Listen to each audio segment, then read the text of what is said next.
ഒരു പ്രണയം എപ്പോഴാണ് സക്സസ് ആവുന്നത്? ഒരാളുടെ പ്രപ്പോസൽ മറ്റേയാൾ അക്സെപ്റ്റ് ചെയ്യുമ്പോഴോ, അതോ അക്സെപ്റ്റ് ചെയ്തതിന് ശേഷം പ്രണയം വിവാഹത്തിലേക്ക് വഴിമാറുമ്പോഴോ? അങ്ങനെയാണെങ്കിൽ പ്രണയിച്ച് വിവാഹം കഴിച്ച ഇവർ വർഷങ്ങൾക്ക് ശേഷം വിവാഹബന്ധം വേർപെടുത്തുകയാണെങ്കിലോ? അപ്പോ ഇത്രയും നാളും സക്സസ് ആണെന്ന് കരുതിയിരുന്ന പ്രണയം ശരിക്കും സക്സസ് അല്ലായിരുന്നോ? അങ്ങനെ ഒരു കഥയാണ് യുവ എഴുത്തുകാരിയായ ബിജി അഖിലേഷ് എഴുതിയ ഇന്നലെയിലെ നമ്മൾ.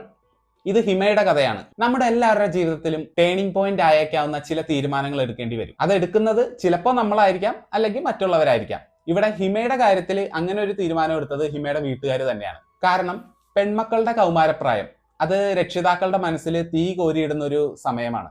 ഇവിടെ ഹിമയുടെ കാര്യത്തിൽ 10ാം ക്ലാസ് കഴിഞ്ഞ് നിൽക്കുന്ന ആ സമയം കുറച്ചുകൂടി ശ്രദ്ധ കിട്ടണമെന്ന് കരുതിയിട്ടായിരിക്കാം മാതാപിതാക്കൾ വീടിനടുത്ത് തന്നെയുള്ള ഒരു വൊക്കേഷണൽ ഹയർ സെക്കൻഡറി സ്കൂളിൽ അഡ്മിഷൻ എടുത്തത്. അതുകൊണ്ട് മാത്രമാണ് ഹിമ ഹരിയെ പരിചയപ്പെട്ടത്. അവർ സൗഹൃദത്തിലായത്, പിന്നീട് പ്രണയത്തിലായത്. ഈ പ്രണയത്തിനൊരു കുഴപ്പമുണ്ട്. എല്ലാവരുടെ കേസിലും അല്ല, ചിലരുടെ കേസിൽ അത് സ്വന്തമായി കഴിഞ്ഞു കഴിഞ്ഞാൽ അതൊരു ട്രോഫി ആയിട്ട് മാറും. ആദ്യമൊക്കെ കിട്ടിയിരുന്ന സ്നേഹവും പരിഗണനയൊന്നും പിന്നെ ആ ട്രോഫിക്ക് കിട്ടത്തില്ല. അതിന്റെ കൂടെ കുറച്ച് സംശയരോഗം കൂടി വന്നു കഴിഞ്ഞാലോ സംഭവം ഒരു ടോക്സിക് റിലേഷൻ ആയിട്ട് മാറും. ഇവിടെ ഹിമയുടെ ജീവിതത്തിലും അത് തന്നെയാണ് സംഭവിച്ചത്. പക്ഷെ ഹിമ ഇതൊന്നും തിരിച്ചറിയാൻ ശ്രമിക്കുന്നുണ്ടായിരുന്നില്ല.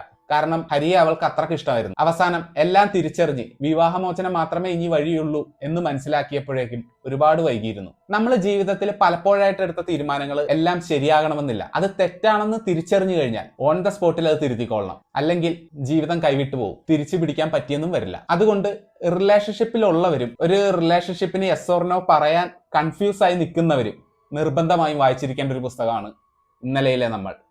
ഇനി എനിക്ക് പറയാനുള്ളത് ബുക്ക് പബ്ലിഷ് ചെയ്യുന്നവരോടാണ്. തുടക്കക്കാരായ എഴുത്തുകാരെ എഴുതുമ്പോൾ എങ്ങനെ വന്നാലും അതിൽ കുറ്റവും കുറവുകളൊക്കെ ഉണ്ടാവും, അക്ഷരത്തെറ്റുകളും വരാം. കാരണം അവരെഴുതുന്ന സമയത്ത് അവർക്ക് വേണ്ട പ്രോപ്പറായ ഗൈഡ് ലൈൻസോ നിർദ്ദേശങ്ങളോ ഒന്നും കിട്ടിയിട്ടുണ്ടാവില്ല. സ്വാഭാവികമായിട്ടും മിക്കവരും എഴുതി തീർത്തതിന് ശേഷം നേരെ പബ്ലിഷിംഗ് ഹൗസായ നിങ്ങളെ കോൺടാക്ട് ചെയ്യും. അവരുടെ കൃതികൾ റിസീവ് ചെയ്ത് കഴിഞ്ഞാൽ നിങ്ങളുടെ എഡിറ്റിംഗ് ടീമിലുള്ളവർ പ്രോപ്പറായിട്ട് അത് വായിച്ചു നോക്കണം. അതിലെ കുറ്റവും കുറവുകളും നോക്കി ഓതറായിട്ട് ഡിസ്കസ് ചെയ്ത് വേണ്ട തിരുത്തലുകൾ നടത്തിയതിന് ശേഷം മാത്രമേ ഫൈനൽ ഔട്ടായിട്ട് പബ്ലിഷ് ചെയ്യാമുള്ളൂ. അല്ലാത്ത പക്ഷം അത് ആ ഓതറിനോടും വായിക്കുന്ന ഞങ്ങളോടും ചെയ്യുന്ന ദ്രോഹമായിരിക്കും.